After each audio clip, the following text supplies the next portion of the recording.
Hi, this is Dr. Daniels, and you're listening to Healing with Dr. Daniels. This is the Sunday, May 10th edition, and we will be returning to our regular programming.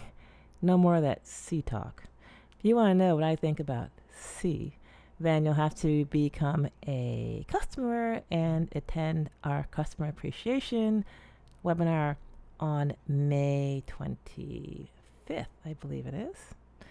So you can go to vitalitycapsules.com, purchase your Vitality Capsules today, and you will receive a special invitation. Okay, so today's topic is, are Alzheimer's dietary recommendations making you stupid?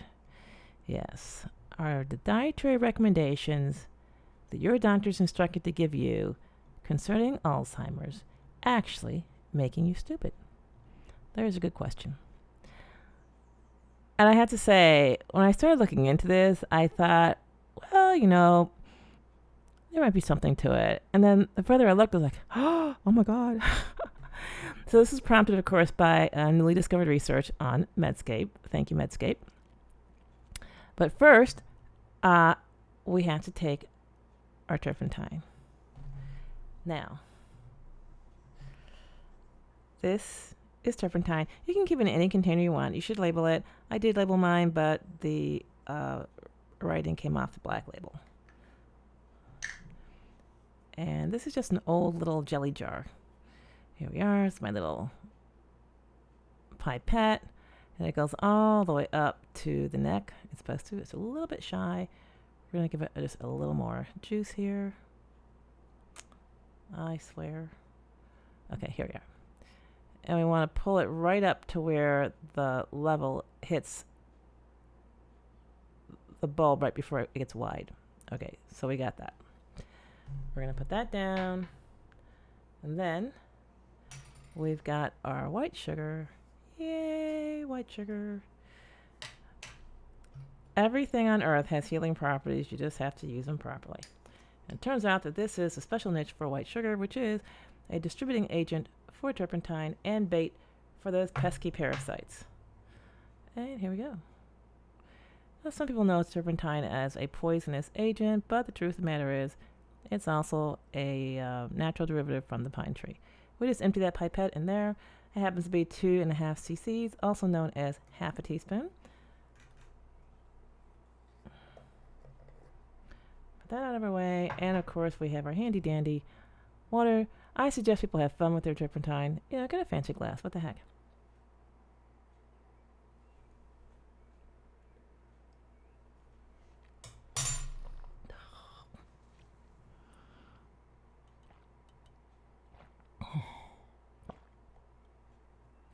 I like to get it all the way down.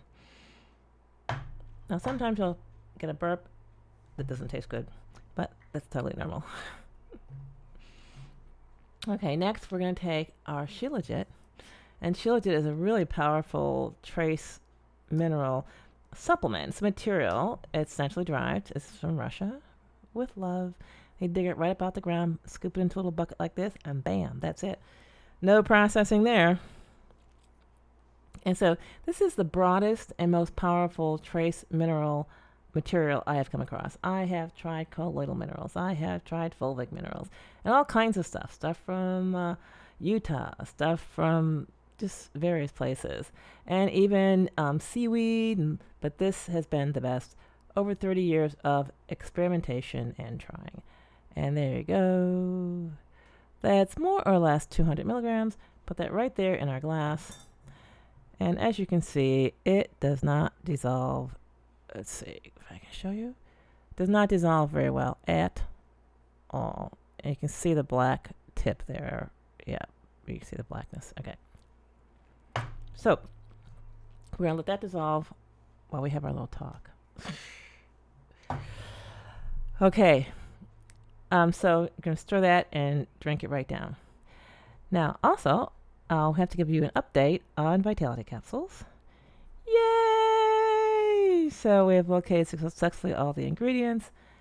And our manufacturer is shipping capsules to our order fulfillment house.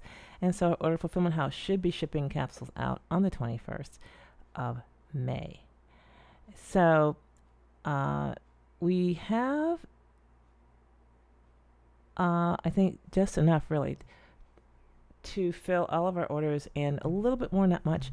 So we will not be having a sale. But people who do order will get the bonus of the webinar where I will go into great detail about, well, C, and how you can really improve your health very easily. Now, you probably wonder why I'm not talking about, well, that. So at the moment, one of my videos in YouTube has actually been taken down. And so I'm going to continue to bring you useful information, but, try to stay on the,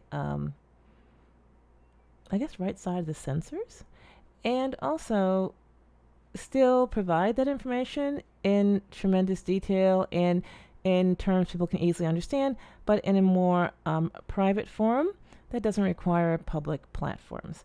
And so I'm putting it in the customer appreciation webinar, which I will have on May 25th. As always, it will be live, not like this, which is a podcast, but it will be live.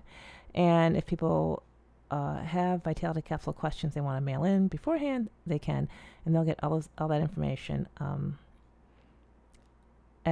after they purchase. They'll get a follow-up email explaining everything to them. Alrighty, yay! I'm so excited because we go through so much trouble to test the ingredients, and we've had to reject so much material that just wasn't what the supplier said it was, basically, and wasn't really going to give people the kind of Vitality Capsules experience we want them to have. So we're really super excited about getting ingredients that are very high quality and will make Vitality Capsules the amazing experience that it's been. All right, that brings us back to dietary recommendations for Alzheimer's. These dietary recommendations making you stupid. As always, I am referencing the figures from the medical industrial complex itself. So these are all establishment numbers, establishment data. There's no alternative woo-woo stuff in here. This is just the facts that anyone going online looking for numerical data is going to find. Okay, so first of all, what's the problem and how big is it really? There has been a 27-fold increase, easily, in dementia from 1900 to 2018. Now, there are more dire projections for the future, but that we know from what we're going through that that's what the medical industrial complex does, dire predictions. But we don't need a dire prediction for this. We have a dire present. Now, how bad is this? And that's always good to know. It turns out that more or less 2.09% of Americans have Alzheimer's. That's just a flat percentage of population. It is not age adjusted. So let's see what the medical industrial complex has to say that kind of piqued my interest here. Well, first of all, what is dementia? What's Alzheimer's? So we want to know that we're talking about the same thing here. So Alzheimer's disease is a progressive disorder that causes brain cells to waste away and die. Alzheimer's disease is the most common cause of dementia. D as in people losing their mind. In other words, in order to get Alzheimer's, you have to have a mind and then lose the memory and mental capabilities that you have. So that's it. You have to start out somewhere, and wherever you're starting out, you deteriorate from there. Okay. It is a continuous decline in thinking and behavior and social skills that disrupts the person's ability to function independently. Okay, that's important. So this is the total decline, and the person becomes dependent because their brain just isn't able to figure out things like, I don't know, how to go to the bathroom. Okay, so synonyms are amnesia, which means you can't remember anything like your kids' names, and dementia, which means you can't figure out anything like how to open a door or something like that. So that's what we're dealing with. That is the definition. Now, a lot of people are interested in early diagnosis. And early diagnosis makes sense when you have effective therapy available. So let's talk about therapy and how effective is it. This is April 29th, 2020, hot off the press. And I think the headline pretty much tells the story. It says, cognitive tests, that means IQ tests, biomarkers, that means checking someone's genes and blood, can pick up Alzheimer's. So they can diagnose this and detect this early. But treatments don't offer much relief. This is a terrible statement, because if you will recall, cholesterol-lowering medications only help one person in 1,250. And they call that effective. So for them to say treatments don't offer much relief, that means it's less than one person in 1,250 who takes a drug for a whole year that can expect to improve. I don't know about you, but the English translation of still don't offer much relief is they're ineffective. Ineffective. And so current treatments provide little relief from symptoms according to 3 new reviews. So we don't need to go into this, spend a lot of time on it, but basically based on 57 studies of brief cognitive tests, researchers found that the Alzheimer's screen and assessment was able to distinguish normal and abnormal mental activities. However, therapy is not effective. So there's a lot of drugs approved for Alzheimer's, but here we are, confession, Medscape, they just don't work. All right, so we've got a condition. It is not treatable according to present-day medications, and there are tests to detect it. Okay. Now, so knowing that, we now find, Medscape says, there's a relationship between diet and dementia risk. There is new food for thought. There's a new study, and this study is really shaking things up. And this, as always, when you take a look at what's really going on, it often is not what you're expecting to have happen. So that's why you do research, to look at things and to find things out, maybe that you didn't know. So it says the combination of foods individuals consume may influence dementia risk as much as which foods they eat, new research suggests. Investigations from the University of Bordeaux in France examined food networks and found that individuals whose diets consisted mainly of highly processed and starchy foods were significantly more likely to develop dementia than those whose diets also included processed foods, but incorporated a wider variety of healthy foods. These findings are in accordance with previous work from our group and many others on diet and cognitive health. However, the news here, and this is shocking, is on the emphasis that how foods are consumed and combined, and not only the quantity consumed, may be important for dementia risk. And this was published on April 22nd in Neurology. Novel network approach. They use network novel a lot. Maybe there's, I don't know, they're preparing us, retraining us to believe anything that follows the word novel, but whatever. That word was never used in medical school, novel, because we understood in medical school that novel meant fiction, a book you read that wasn't true, but now novel is something new and true. So just updating the American dialectic here. All right. So current findings align with multiple previous studies that show strong association between specific food groups and the risk of getting dementia. So for example, the Mediterranean diet, we're going to go over that, which emphasizes high intake of plant foods, low consumption of meat and dairy, but there is consumption of meat and dairy. It's low, but there is consumption of meat and dairy.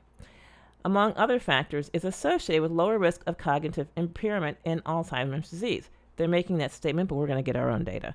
We're going to go through the demographics in the Mediterranean, what's the percent of Alzheimer's?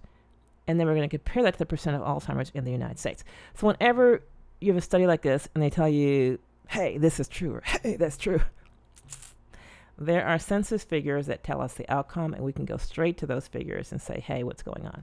All right. Similarly, the Mediterranean DASH diet intervention for neurodegenerative delay, MIND, which promotes intake of berries, green leafy vegetables, and other plant-based foods, and limits consumption of saturated fat and animal foods, has also been linked to a lower risk for dementia. Now, it doesn't eradicate dementia, okay? Now, we have a 27-fold increase in dementia in the United States from 1900 to 2018. If something increases 27-fold, even if it does take, 118 years to happen, not genetic. Not genetic. Because the genes we have today came from where? Those folks in 1900. So we know that whatever has caused this 27-fold increase in Alzheimer's is not genetic. It must be an environmental factor or a lifestyle factor or some cultural practice that has been adopted. Okay. So now what you're saying is, hey, eat some berries. However, the authors note that much of this previous research focused on quantity and frequency of foods.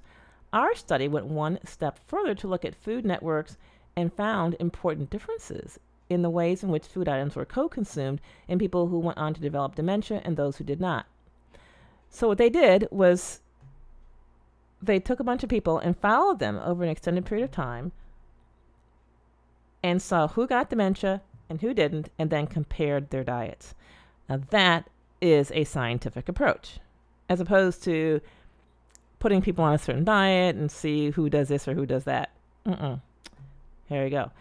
And the reason this is a more valid way of going about it is because whatever diet people are following is probably a diet they've been following for several decades. So it allows a diet to truly express itself in terms of disease causation. So using this approach, investigators assess the complex interplay between different foods, and in some cases alcohol and other drinks, when consumed together. Well, this is going to be a doozy. So participants came from 3 cities. A population-based cohort on dementia launched in 1999 to 2000. It included 9,294 non-institutionalized community-dwelling adults. That means they could pretty much eat what they wanted. And they had them over 65 years, which means they had a pretty good chance of getting Alzheimer's. Okay, so baseline data included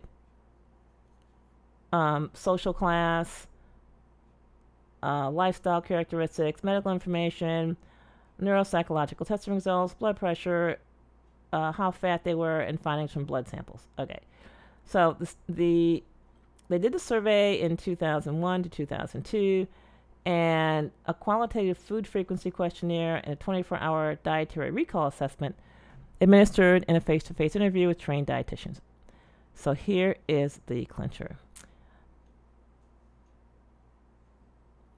So the average age of the people in the study is 78 years old, and there were 74% women and 62% men, and they all graduated from high school, which is nice. So they waited 12 years, and 215 people developed dementia. And they matched them with controls that did not get dementia. What they found was, although there were very few differences in the amount of foods individuals ate, overall food networks differed substantially between case participants and control persons. So between people with Alzheimer's and not Alzheimer's, there was a huge dietary difference. And guess what? It's not what we thought it was. The hub, or the main staple food in those who developed dementia, was strong and focused, and was characterized by what the investigators described as charcuterie, which consists of highly processed meat, as well as potatoes and starchy foods, other meats, alcohol, and highly processed snacks.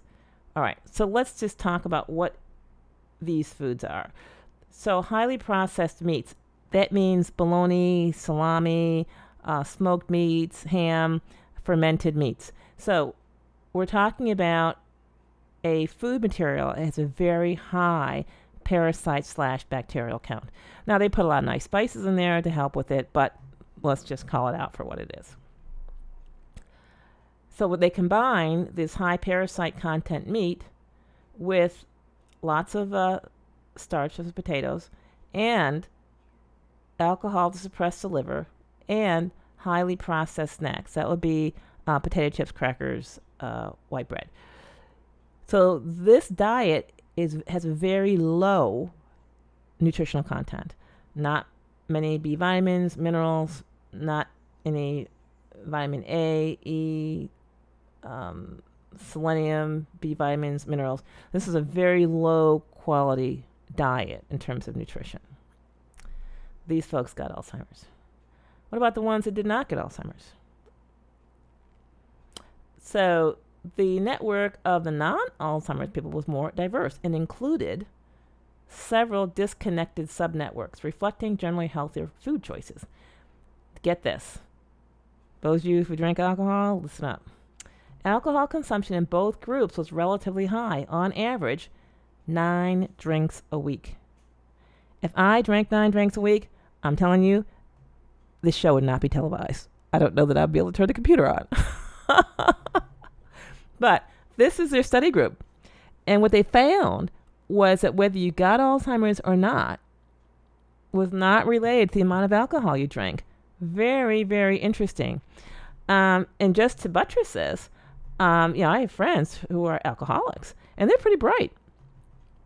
You kind of wish they'd drink a little less so they'd be healthier, but definitely not demented. So certainly my observation definitely goes along with this, even though I would not drink that many drinks. But very interesting. So we tell people, don't drink alcohol. It'll cause Alzheimer's. That's not where the payoff is. So it turns out that if you want to avoid Alzheimer's, you can make changes to your diet, but they're much simpler and minimal and less than what you might think. This is very good news. So overall,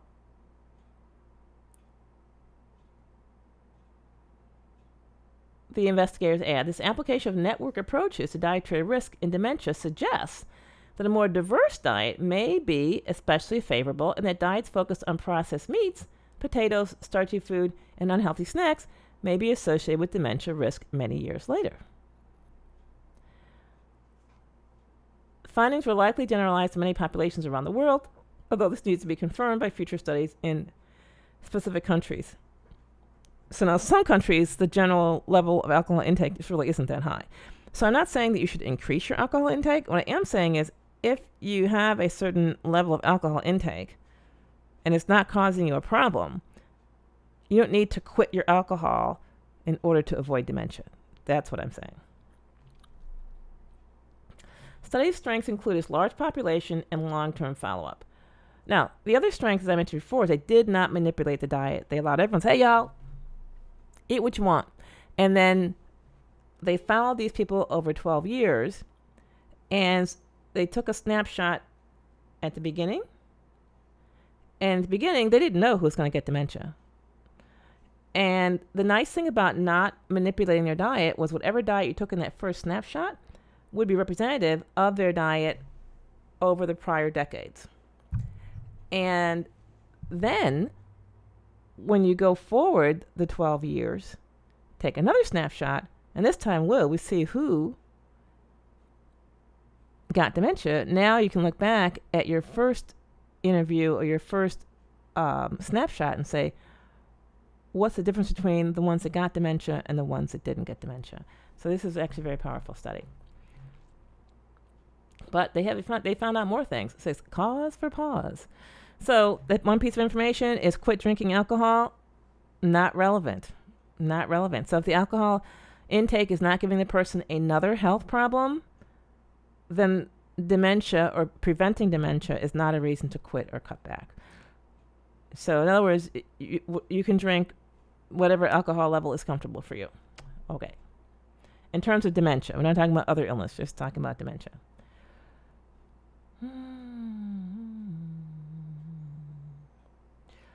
Okay, there are a couple of interesting findings in the patient population that gives me pause, added a neurologist at Mayo Clinic. I was also impressed by the alcohol use in this population. They report 9 servings of alcohol in the control and in the healthy and the sick group, so I'm not sure how well this study represents the patients. So then they go on to talk about other things. So here's another article, same study. Contradictory findings for diet and dementia risk. And the contradictory findings that it contradicts dietary recommendations. So these will dig a little deeper. Contradicting results for several recently published studies show new research suggests a healthy diet during midlife does not prevent dementia.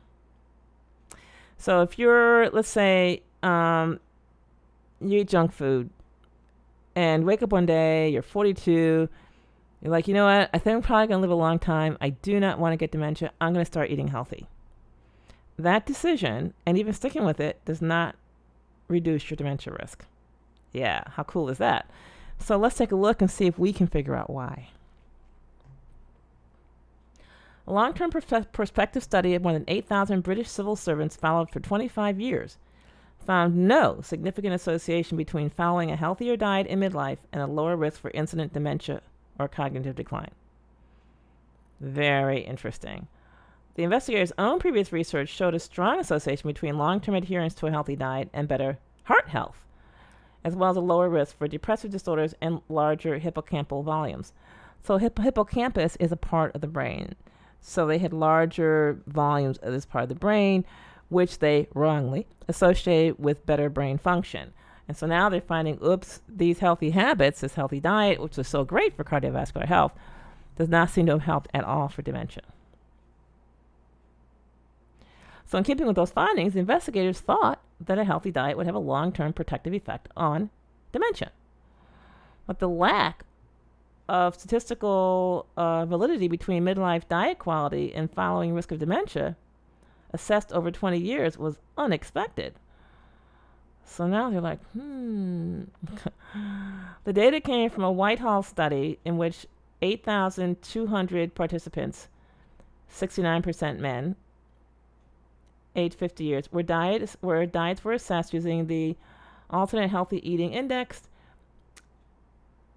and higher scores indicate a longer-term healthier diet. They're divided into 3 groups, high, medium, and low, depending on whether their score reflected more healthy diet or a Western-type diet. So healthy diet has a higher amount of, listen carefully, vegetables, fruits, whole grains, nuts, and beans, and long-chain omega-3 fatty acids, as in polyunsaturated fatty acids, and alcohol intake is in moderation. That means it's lower. So we've lowered the alcohol intake and increased the vegetables, fruits, whole grains, nuts, legumes, and long-chain whatevers. An unhealthy or Western diet is high in sugar-sweetened drinks and fruit juice, fried foods, processed and red meats, cakes, sweets, high fat, dairy, refined grains, trans fats, and sodium. So diet components were self-reported in a food frequency questionnaire, and the incidence of dementia was determined through linkage to electronic health records. And so, as I said, your electronic health records are absolutely not at all confidential. They are available to anyone who wants them. So, yeah, just remember that. The results showed 344 total cases of dementia, with over a 25-year period. Researchers did not detect a significant difference in dementia incidence associated with a healthier diet in any of the 3 groups during the 3 time points. Wow. That is just wow. So whether you ate healthy or not. Now, the analyses were adjusted for age, race, sex, education, ethnicity, whether it's Hispanic or not, marital status, single, divorced, total energy intake, smoking status, exercise, alcohol consumption, hypertension, high cholesterol, type 2 diabetes, obesity, heart disease, stroke, use of medications, depressive symptoms, genotype, everything. So they compared people who were identical in all these ways, except one ate healthy and one continued eating standard American diet. And there was no improvement. So what happened?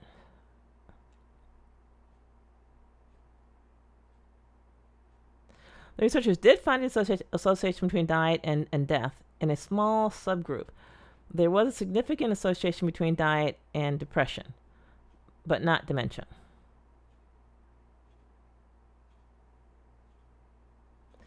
The slight decrease in diet quality in the years preceding dementia diagnosis were reported in the present study is compatible with the hypothesis that change in diet quality is a feature of preclinical dementia.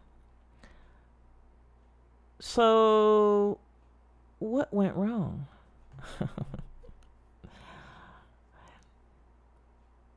So I can tell you how I figured out what went wrong. I was vegan for about 26 years. And so as a vegan, I was following these healthy diet guidelines. I mean, nuts, beans, vegetables, legumes, and I even went all organic. I mean, I did not scrimp.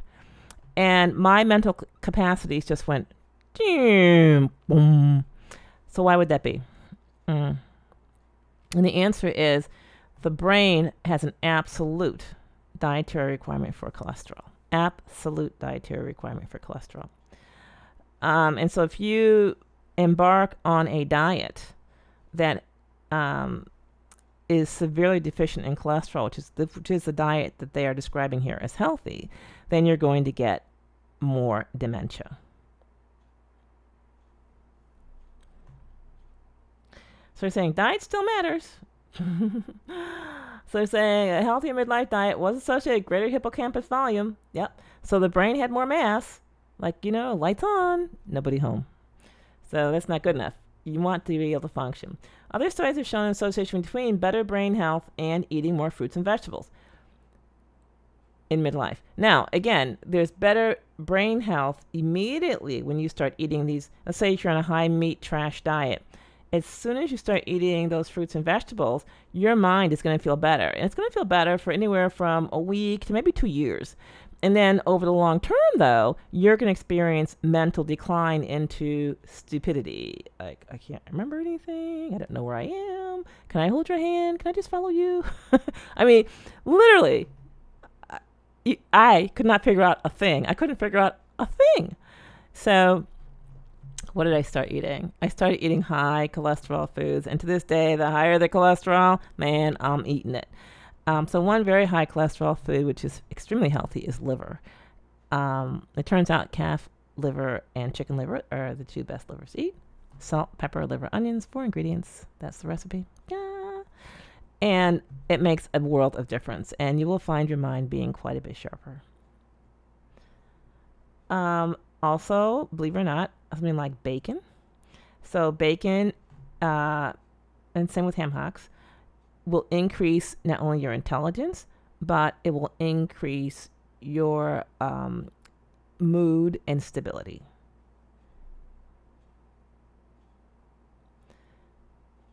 So the confusion here is the initial cleansing effect of these berries and vegetables and asparagus and green leafy vegetables is beneficial. But as the person continues eating those things and excluding the high cholesterol fatty meats, the effect of these healthy fruits and vegetables turns from cleansing to depleting.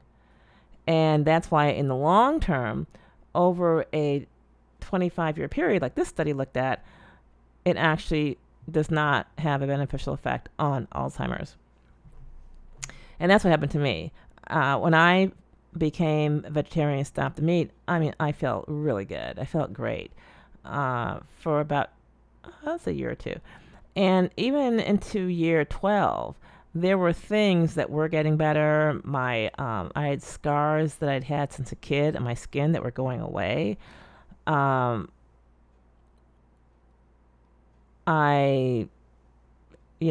had some energy, although, again, once I got past year 12 or so, my energy started declining and getting lower and lower and lower and lower. So, the problem is the fruits and vegetable diet over time becomes depleting.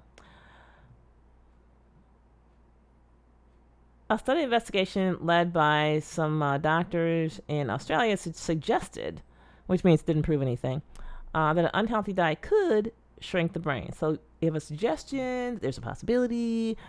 We call that a rumor. Okay, so most previous studies on diet and dementia were inconsistent. And the reason these studies are so confused is because they're not looking at the nutritional requirements of the brain, what's the brain composed of, and what's being depleted over time. And so if you look at the Alzheimer's person and their diet and how it changes over time, then it becomes pretty clear. Now, here's another thing to look at. Is we're told to follow the Mediterranean diet. That lowers Alzheimer's. I said, well, you know what? Let's pick a country in the Mediterranean, Italy. I looked it up. Italy's in the Mediterranean. And see how much Alzheimer's they have. It's a Mediterranean country. They must be following the Mediterranean diet. Yeah, sounds good. So first of all, so we picked Italy, just pulled it out the hat. And Mediterranean diet, we looked that up. And the traditional Mediterranean diet includes poultry, that's chicken, red meat, that'd be beef, chicken, duck, goat, guinea fowl, lamb, mutton, and pork. Now you will notice the regular American diet, you're lucky to get beef, chicken, and pork. You certainly aren't going to get guinea fowl unless you raise your own. And you're unlikely to get goat unless you have an ethnic background that eats goat. And duck is tough to come by. Maybe every several years you might get a piece. Lamb, no. Mutton, no. So immediately we see they eat a wider range of animals. All right. That's different. Next, they eat whole wheat and oats. No gluten-free diet here. Next, they eat vegetables and fruits and olive oil and some dairy. That's it. That's the whole diet. Oh, but wait. How do they eat this?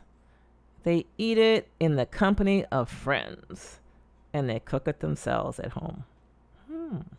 Big difference. So in the United States, then, if you have someone following a Mediterranean diet, but buying it in the form of packaged foods, they're not making progress. If they're following the Mediterranean diet, but they're not eating this wide range of animals, again, they're not getting the nutritional diversity that the Mediterranean diet has. And then if they are not sharing meals with family members, friends, or loved ones, then they're not getting the immune system strengthening emotional reinforcement that style or lifestyle gives. So that's the Mediterranean diet. Oh, what's not in the Mediterranean diet? So it's not that these things aren't there, it's that they avoid these, supposedly. And they avoid refined grains like white bread, white pasta, pizza dough containing white flour. I have not been to Italy, so I cannot say. Refined oils, which include canola oil and soybean oil. They also don't seem to eat added sugars like pastries, sodas, and candies. And they don't eat deli meats, hot dogs, and other processed meats, and processed or packaged foods. This is what we, as doctors, represent to patients, that's what a Mediterranean diet is. Okay. So I said to myself, all right, so this diet, we'll take Italy. What % of Italians, what is the prevalence of dementia in Italy? 2.09%. I said, okay. Is that a lot or a little? I don't know. But wait, it says here only 1.55% of people in Europe have dementia. So we've taken a Mediterranean diet from a part of Europe, the Mediterranean, that appears to be higher in dementia. So I said, wait a minute. If this diet that Italy is following is a high dementia diet, what is the % of dementia in the United States? You can find this very, very easily. Just ask Google, prevalence of dementia in the United States. Now, it's going to take a little bit of mathematical skills, about fourth grade math skills to sort this out. But here's what you do. You Google prevalence of Alzheimer's disease. And it's by decades in the United States from 1900 to 2050. And you look at this, you notice the graph goes from 1900 all the way to 2050. I'm like, well, that's some BS, isn't it? So I said, well, ain't hardly 2050. So it's 2020. So let's say the graph is accurate to 2010, 2020, somewhere in there. So you go up in the graph and you see that it's somewhere around 7 million, 6.8 million people in the United States that have Alzheimer's. I happen to know there's 327 million people in the United States. You do the math. And it's 2.09% of Americans have Alzheimer's. In other words, we have taken a country, a Mediterranean diet, Mediterranean area, that has the same incidence of Alzheimer's as the United States and adopted their diet as a remedy for Alzheimer's, when the incidence of Alzheimer's in the United States is the same as theirs. Why don't we follow the European diet? At least we could get a 25% reduction in Alzheimer's. What do you think? Well, I did go to England. I can tell you, man, they don't mess around with that diet. This is worth looking up. Full English breakfast.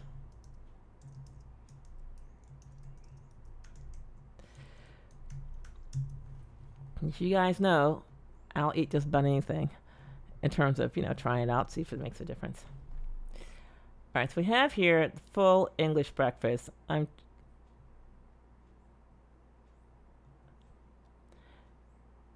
Now, so what I'm suggesting to you is maybe the fact that there's no Alzheimer's or 25% less Alzheimer's in Europe, outside of Italy, or outside the Mediterranean, is because of their diet. Let's take a look at their diet. This is radically different from the Mediterranean diet. Here we have the full English breakfast. And I will tell you what I believe to be the essential components to it. So I had a full English breakfast when I was in England. And then I came back home and I noticed, I kind of felt more energetic. And so I decided I would have my version of the full English breakfast. Oh my God. My mind, very sharp, energy all day long. Got as much done in a day as I usually get done in a week. I said, wow, this is great. And so I try to eat a full English breakfast about 3 times a week. Now, this is not for the faint of heart, I'll tell you. Now, in England, they do it up, it's a big commercial thing. But you have eggs, 2 eggs, not 1, 2 eggs. Okay? 2 eggs, it's serious, 2 eggs. Then you have black pudding. The only reason you don't know why it's called black pudding is because you've never cooked it. So I bought some black sausage, and I cooked them, and I thought, oh, that's why they call it black pudding. So they have this black material, which they stuff into casing, and it looks like a sausage, but it maintains the consistency of pudding. So when you cut it open, it's pudding, and it goes all over your plate like pudding. So I say, let's just cut to the chase here. Let's slice the thing open and heat the whole thing, and then just scrape the pudding onto the plate. So what's in this black pudding? Animal blood is in the black pudding. Oatmeal is in the black pudding. And immune-boosting spices are in the black pudding. And there's a little bit of meat in the black pudding. But this is a major energy booster. So you've got your 2 eggs, which is a nice shot of cholesterol for your brain. Yay! You've got the black pudding, ultra high in nutrition, in B vitamins and in iron and protein. Oh, but don't stop there. Now you need 4 slices of bacon. Oh yeah, 4 slices of bacon. And then you need at least 1 slice of tomato. I would recommend 2. And then you need at least 1 slice of toast. I generally have 2. That's pretty filling. When I get through eating the full English breakfast, yeah, I am done for the day. I've eaten all the food for the day that I'm going to eat, except towards the end I might have a piece of fruit in the afternoon or something. So what's in this full English breakfast that makes this big difference, causes mental sharpness and physical energy? First of all, the cholesterol. And that is a huge, huge thing. So once you pump this much cholesterol into your system, then your brain does not get depleted of its cholesterol to fix and repair the rest of the body. That's important. Then ultra high in B vitamins, ultra high in minerals, the minerals because of the blood. And then iron if in case you need it. Now, if you're really in England, they would add a scoop of canned pork and beans and 2 more slices of some miscellaneous sausage. But those are not necessary.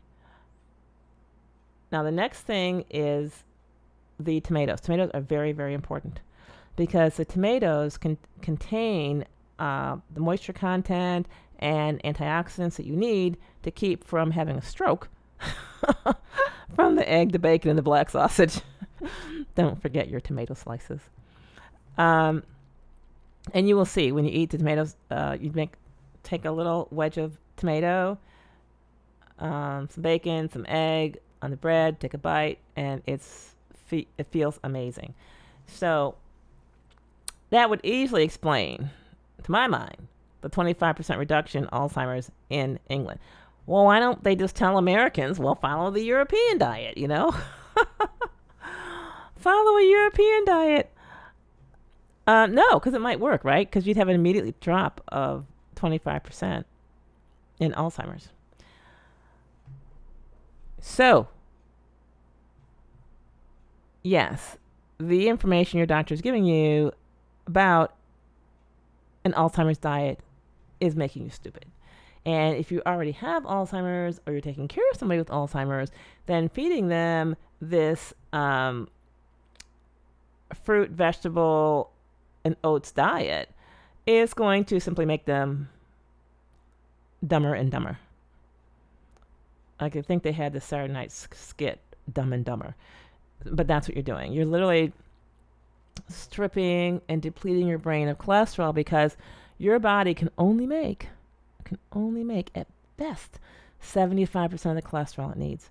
So if you're on a diet that has low or no cholesterol, your body has to dissolve and deteriorate your brain in order to support your vital organs and your cell membranes throughout the body.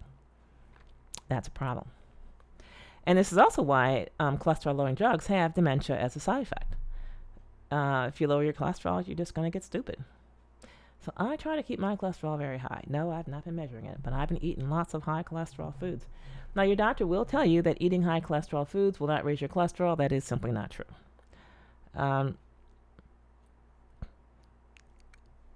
let's see what else science has to tell us about this.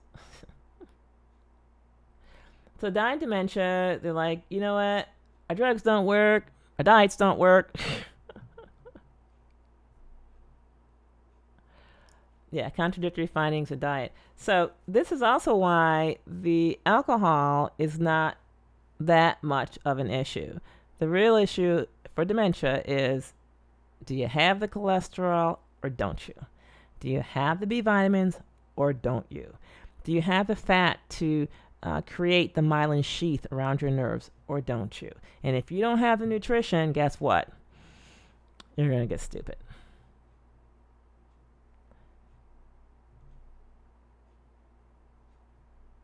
And so there's some evidence that flavonoids are linked to lower Alzheimer's risk. Again, lower Alzheimer's risk, this is, what we want, what we're really looking for is we don't want to get Alzheimer's, and we want, if we have it, to get rid of it. And so this is another thing about studies. A lot of times we look at the wrong thing. When I say the wrong thing, I mean they measure something that is not of importance to any one particular patient or to any one particular doctor in guiding him as to what to do. And this is one such study. So a number of flavonoid classes, including flavonoids. Does that even make sense? A number of flavonoid classes, including flavonols, are known to have antioxidant and anti-inflammatory properties. Now, any inflammation, is your body's reaction to poisons. You definitely don't want to tell your body, it's just poison. Forget it. Let it slide. Look away. Go do something else. What you want to do if you have a poison in the body is you want your immune system to get rid of it, preferably by drinking more water, and even better, hey, take a few poops. And that's what Vitality Capsules is all about, helping people to dump their waste, clear out their body, and get rid of stuff that causes inflammation. If it doesn't belong there, hey, just let go of it.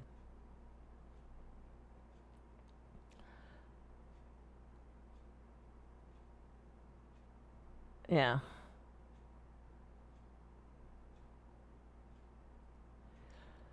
Show that the highest quintile of total flavanol intake had a 48% lower risk for Alzheimer's disease versus individuals in the lowest quintile. So again, you have 100% of people, so you're measuring the top 5%. We don't know how much of what they ate, right? With the bottom 5%. And it's a whole probability thing. And a better study is to look at the people with Alzheimer's. What are they eating? What are they not eating? Look at the ones without Alzheimer's. What are they eating? What are they not eating? And have the ones who have Alzheimer's eat more of what the non-Alzheimer's people are eating. And dietary intake of onions was not associated with a substantially reduced risk of Alzheimer's disease, which makes no sense.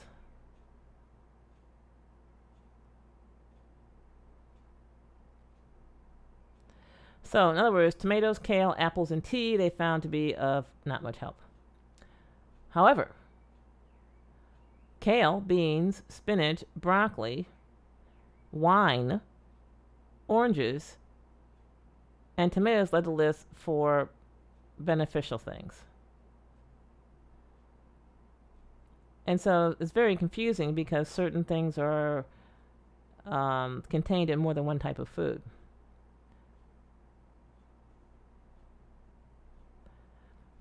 And so what older people really need is they need a diversity of foods. And they need to eat fresh meats. So meats that are not from the deli. Now again, bacon and blood sausage is what it's called. It's called black pudding or blood sausage. So if you're in the United States, I think they call it blood sausage in the United States. And here in the Central America, they call it blood sausage as well.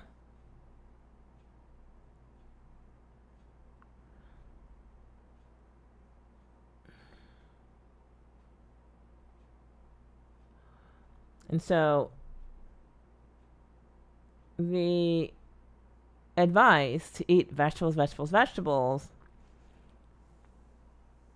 is not going to protect you from Alzheimer's. So if you are already eating vegetables and you want to avoid Alzheimer's, you need to add, my opinion, blood sausage, liver, and bacon to your menu. Let's say you already have that on your menu and you want to reduce your chances of having Alzheimer's. Clearly, at that point, you would need to add fruits and vegetables. So you need both. You need the cleansing agent to get rid of the toxins, which is then that cleansing is in your vegetables and their fiber and their detergent action from their acids. And then you also need the anabolic or restorative function of the high cholesterol animal products. That would be the bacon, the blood sausage, and the liver.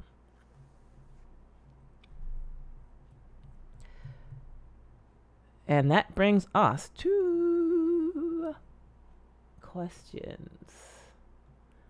See if we can find those questions. We're going to click here. And we're going to click here.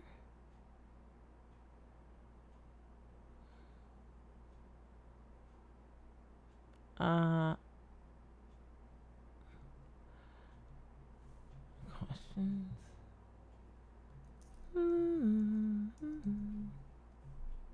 Yay, I think we found them.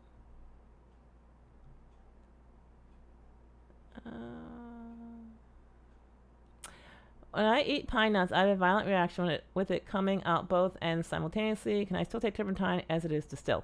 Answer is yes. But I would say just take it once a week and take a very small amount, maybe like 2 drops, and you can work your way up. I have a problem with gin due to juniper berries, I believe. Oh, then don't drink gin. That's okay.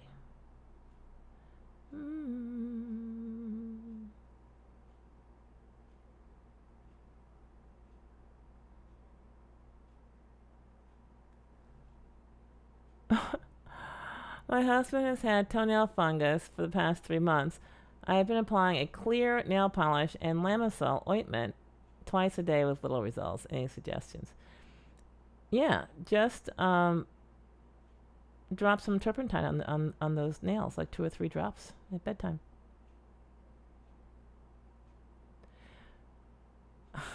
Thank you for helping the common folk and teaching us how to heal ourselves and others. Your work is well appreciated. I preach what you teach. Oh.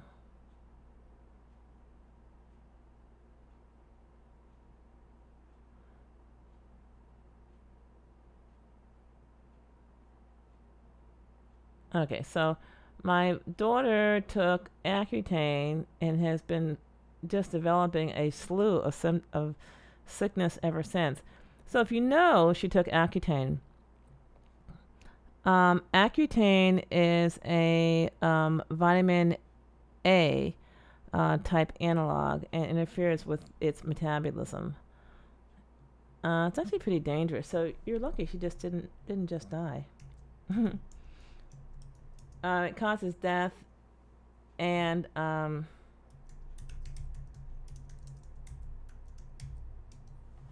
suicide. People just literally just jump off of buildings.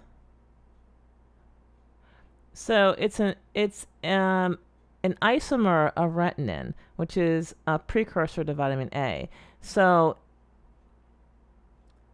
it basically, all over your body where you would use vitamin A, this chemical inserts itself as a fake vitamin A, basically. And so the simplest solution is to eat high-dose vitamin A. The highest vitamin A food happens to be liver.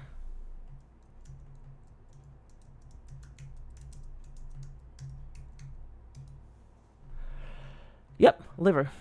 Beef liver.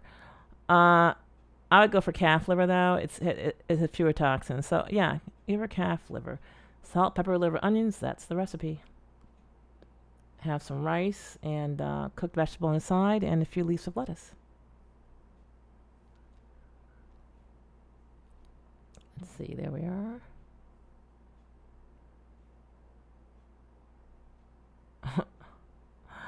Hi, Dr. Daniels. I'm 51 years old. I want to say I'm not obviously able to answer all questions, so if your question is not answered, maybe it'll be answered next week. You never know. But also, some appointments are available. You can go to vitalitycapsules.com and click appointments at the top upper right. Okay, so I think we have time for one more question here. Hi, Dr. Daniels. I'm 51 years old. Yay! And planning on beginning the turpentine protocol. Congratulations. A couple of quick questions.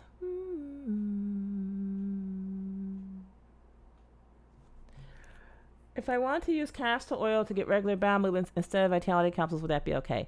And the answer is yes. However, most people who use castor oil on a daily basis, to say regular, become exhausted because castor oil is extremely depleting. So that's why I don't recommend it.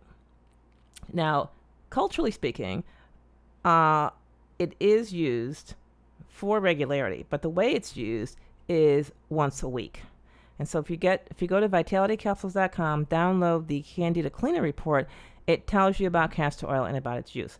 But I don't recommend a daily use. The other thing about castor oil is the taste is pretty bad. It's pretty rough. It's a really bad experience.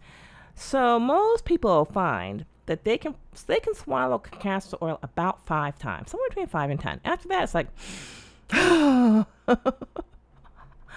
people they would just rather die than take any more castor oil. So that's the castor oil story. Do people always use sugar to take the turpentine? No, they don't, but that's what I recommend. Do you take turpentine by itself or with castor oil? Okay, so what you've just showed me is you have not read the report. In other words, it is not safe for you to take. Don't even go one step further. Go to vitalitycapsules.com. Download the report. For Christ's sake, it's free. You don't need to take chances. You don't need to risk your life. Please, keep it safe. Go to vitalitycapsules.com. Download the free report. The Candida Cleaner is the name of it. And read that a few times. Okay, let's see how we're doing here. All right, we are out of time. So we will see you again next week. And as always, think happens. And definitely go to vitalitycapsules.com. Get your Vitality Capsules. And we can also see you at the Customer Appreciation webinar.